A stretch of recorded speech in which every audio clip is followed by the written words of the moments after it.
I just found out we were on the back side. This is the actual front facade of this beautiful building. I don't know how old it is. We'll find out. All right, so we got an age 1905. Just had its like centennial not that long ago. Started out as a school, and then apparently across the street. We'll try and get a shot of it as we leave, but that's also part of this. That they expanded. Pretty sick. Look at this place. And I'm going to try and get some more details. All right, so we are here at the Animas Museum in Durango, Colorado. Once again, love this place. Actually, beautiful, absolutely beautiful. We got the pines starting to come. The pine cones are coming in, and we are at the Animas Museum. Let's go check it out.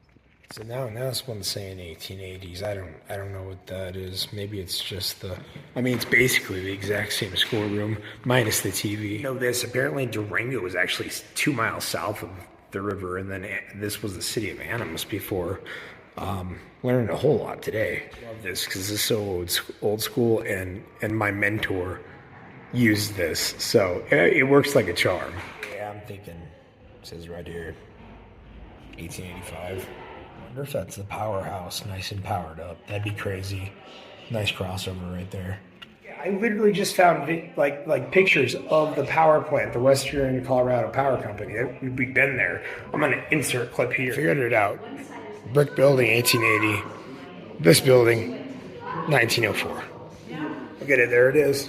Smokestack and everything in all its glory, 1910. Right there, Colorado. It was the Western Colorado Power Company. They had like 5 different names until they finally settled Western Colorado Power. And then again, late 1800s. And of course, being that we're in Colorado, fires have always been an issue. We got a giant exhibit back here. Looks like you got old school helmets. I mean, it's scratched. You can tell everything's heavily used.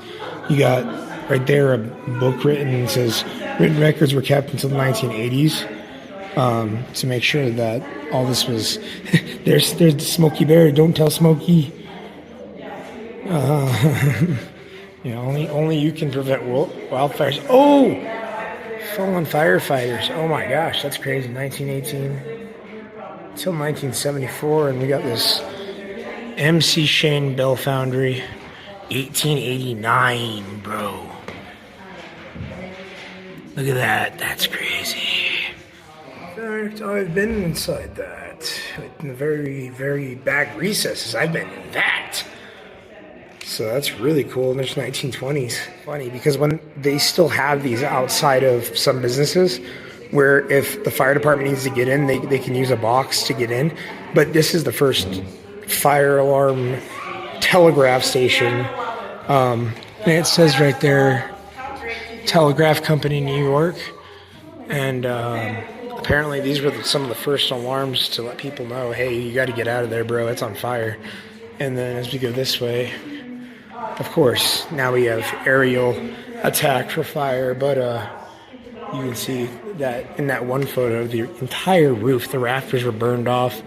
This town started, they weren't just people out here settling. There were saloons, there were gunfights, this was the Wild West, quite literally. All right, further research. We need to know this man, Otto Mears. I don't know him, I need to know him. Apparently, Durango literally owes its existence to the Denver and Rio Grande Railroad, which goes from here to Silverton. You can actually ride on it still today. It's pretty fun. And in 1881, he built a toll road from Newtown to the mining camp in Parrot City. This town, back in the old, and like I said, we need to find more information on this guy. This is what I'm talking about as far as gangs. Like, dude was chased by gangs, came here from Texas, was murdered by gangs. End of story. Pioneer sheriff by the name of Robert Dwyer. I hope he did better. Robert Dwyer came to Colorado from Minnesota for his health, because a lot of people actually came out west for their health. One of my mentors actually, her family came out as part of the Mormon diaspora for her mother who had a disease.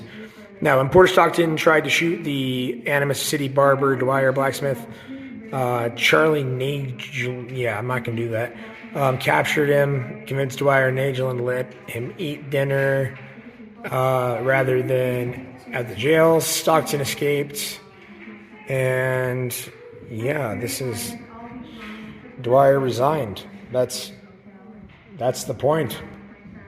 Bad cop, I guess. I don't allegedly that's Dwyer, and that's Dwyer. But that looks more like the rich dude. I can't remember his name at the moment. Sheriff's not enforcing gambling or enforcing it enough to make money off of it through the process of the same way they make money giving you tickets today. Instead through gambling, and apparently got into a shootout and people died because that's what happens with bad police work. This one's interesting. It actually has the different badges by year. And if we go up to that top center one, that's 1881, bro. Like that's, I mean, you can tell how much they've improved over the years. We should go back to the old days. I like that. Saying, bro, that Bob Dwyer dude, I don't know. Now we got our rifles and pistols. We got a shotgun here. That's from the 1800s. That's pretty insane. So still looks pretty much same stock. Looks like it's got even maybe a leather stock. It's got some sort of strange trigger mechanism I'm not sure of. And then it's a double barrel. Come down here, Sheriff of Plata County. From 1910. And then over here, sorry about the video in the background, we got a revolver from 1871. It's awfully old. Also 1889. It says Premier Double Action Revolver. And then we got a Colt Army Special, so this would be standard issue 1909. Right there, that is beautiful. Basket here, I don't know how old it is. It says 48, so the 40s, but it takes so much stylization from the culture in the area. And then same down here with these baskets. This is from the 50s, the Tohono O'odham. Obviously that would be accurate, but then we come over here in 1949. That's Zuni Pueblo pottery. Looks like black on white. Maybe red buffer, I don't know. I just found this. It's a spittoon. I didn't even know what it was. It was confiscated by Durango police. I don't even understand why or how, but apparently that's just a giant spit can, bro. Yo, we got some brass knucks down there. Little blackjack, you know what I'm saying? Got some cuffs like we're about to play Assassin's Creed. These are all owned by Bob Dwyer, that cop, the one that got in the shootout. Saying, bro, that Bob Dwyer dude, I don't know. Of course, we have the only legal hanging in Durango history on May 23rd, 1882. They hung Buckman, who apparently had deliberate and premeditated murder. Around noon on June 23rd, 1882, George N. Woods was executed on the gallows built on a small hill near today's 2nd Avenue and 7th Street. A crowd of about 300 people watched. That's crazy, man.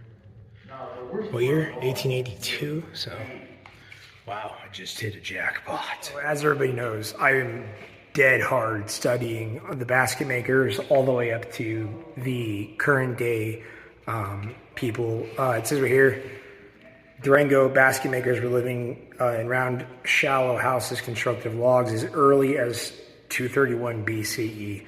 That's insane. It says they ended about 1,500 years ago. Now you could say that's the Chaco, that's the Anasazi.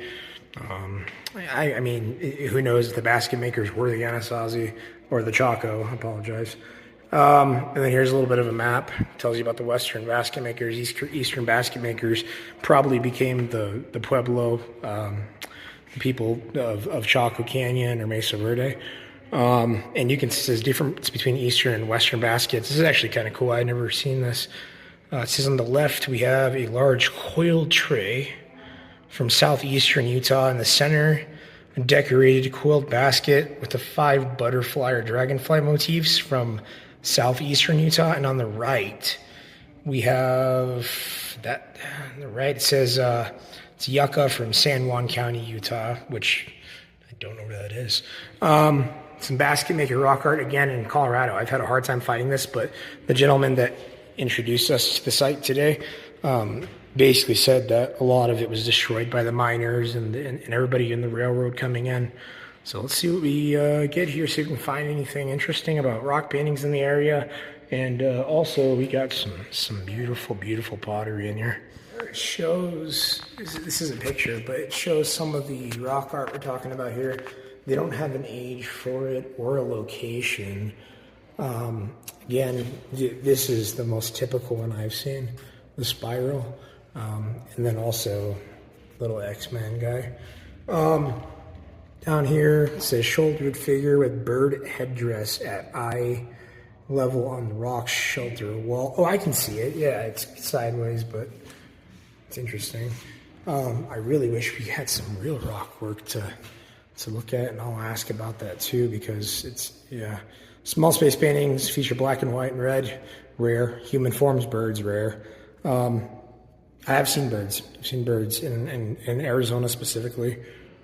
I point this out more than even some of the dudes on the show that made the stupid show, but anytime I see bones, I always want to kind of wonder what it's made. It says this one's replica of an awl. It's not even a real one, but we do know that Chaco had 2 back-to-back droughts, so cannibalism became a necessity, a way of life. In fact, we got more bones over here. We got some antler wrenches for straightening arrow shafts. We've got some bone gaming pieces. That's interesting. I haven't seen. That's really interesting and intricate. We'll get photos of that one.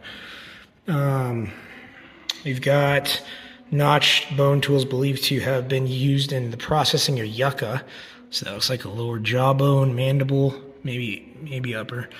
And then common bone tools clockwise from the top. We've got replicated fleshers, flaking.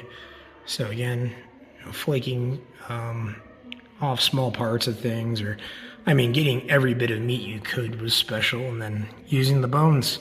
Again, nothing went to waste back then. It was yucca. But then I was like, hold up. Those are shoes that you can weave together and make, and I'll get a nice shot of the weaving patterns. But then I saw something way crazy, and I don't know what it even is. So let's take a look.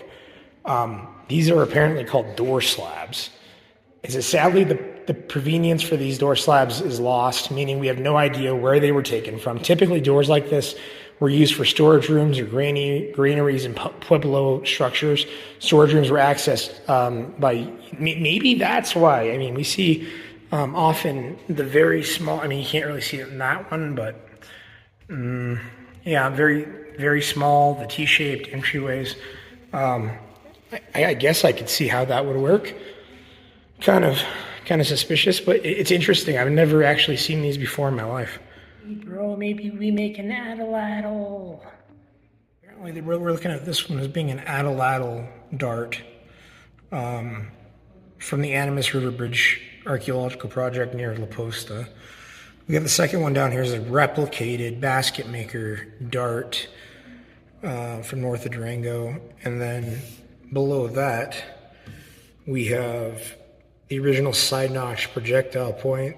This replica is based on and was made on red and butterscotch jasper. And then that was north of Durango. This one here is an obsidian arrow point, which obsidian is, of course, the sharpest. Found near La Posta as part of Animas River Bridge archaeological project as well. So pretty shabby, if I don't say so myself. Not too shabby, pretty shabby, whatever. You know what an atlatl is? It's you put the arrow in there and you chuck it and it flies. So they're pretty cool. We have some mugs. The Mesa Verde black on white. So I think I said that. Maybe I didn't. Pueblo 3. The mugs, man. The mugs always get me. The designs are gorgeous. But it's like, look at that. That's like a modern day mug. And you can tell this one as well had a handle on it before, Mother Nature took its toll. But yeah, these are beautiful, beautiful Mesa Verde black on white. Down here we got some Rosa black on white. Rosa is a community that is flooded now by Navajo Dam. There is some Blanding, Utah. Mancus black on white. It's weird because I have, and you can see what appears to be a Vanyu or Quetzalcoatl in between that one. That would be the serpent god of most of South and Central and also North America. Oh, that's beautiful. Look at that one. It's gorgeous. Possibly Piedra black on white. Of course, we don't have a date for it, unfortunately. Oh, look at that one. That's got an interesting symbol. I don't think I've seen that one before. And then it's also busted up, unfortunately. Rosa black on white, Pueblo 1. It says Ridges Basin. I don't know where that's at. Got some Pueblo Bluff black on red. That's what I was referring to earlier. But yeah, I have. Look at that. Oh my gosh. That's beautiful. I mean, even though it's broken, it still holds so much significance, man. People don't know what they do when they destroy history. And then, of course, a very large amount of matados and matares. I mean, if you're processing this is the basket makers were growing corn here, 300 BCE. So it was being ground up. We had lots of things being ground up, but this would be the major way of making that material into a paste or into a powder. That way you could actually make food out of it. And this one here is special because it reminds me of the White Tank Trail. There was one off to the side and it looked a lot like a mortar in pastel, but it was much like this, not quite as carved out on the sides and definitely not as prominent in depth. That's pretty crazy. Although they're not sure, either one was built in the 1880s and then one was built in the 1900s. So we're inside the Peterson House. This is the Great Depression. Of course, this is what you got. Stay warm. I feel like for the Great Depression, this is actually fairly nice. Let's see what year it's stuck on. 1932. That's crazy. It's on May as well. Got a little recipe there. Might try that one out. And of course, you got the cabinets. I mean, you've got the essentials, right? I mean, what did you really need back then, other than the essentials? I mean, the town was growing. I mean, you got a bedroom. It's a 1-bedroom house here. Not bad. And then let's leave this house. Check out the one next door. So here we go. You've got struts overhead. You got, very, very simply, plainly made. You got exactly what you need to keep the roof up. Exactly what you need to stay alive in this type of environment, which is not exactly the best. There's the original location. Okay, so this is something I found in Arizona a lot. There was a lot of, there they are actually. But a lot of historic locations have been relocated to preserve them, basically. It was a special bargain for $10.95. Take my money, dude. For real. For real. And then water for drinking, cooking, dishwashing, bathing, laundry, and housekeeping had to be brought from inside, or had to be brought from outside in buckets. Yeah, where's my bucket? Okay, I'll be back. See you in about a couple pounds of sweat. Salt, obviously, you need that for preservatives.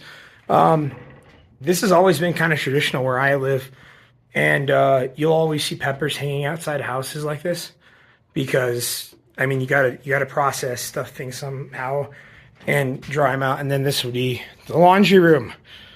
Welcome to early 1900s when things kind of sucked. Yeah, I've seen people play that instrument, bro. I might insert a clip here. Look at that flour, bro. Who needs that much flour? That's a lot of flour. Look at my hand. I hurt my hand. Look at my hand. Look at the flour. It's huge. Anyways, I'm gonna get out of this one. This house is less cool than the other one. I mean, not cool, but like temperature wise. This sit bath on the wall was used by officers of Fort Lewis, located in Hesperus. It's up north. After the military post was closed, the tub was acquired by the Dwyers. I wonder if it's the cop guy. All right, let's get out of here. Of course, is staring at my ugly mug. Look at that work of humanity. Absolutely beautiful. Freaking gorgeous. And then, like I said, those rafters got burned off. They had to replace all that. Let's go take a look at these cabins here. So apparently across the street is an elementary school. And this building was actually stretched out to make that school more available, and now it's still a school. The kids in Durango go there. All right, so something tells me this is the 1800s one. I swear, bro, that house right now has better AC than me.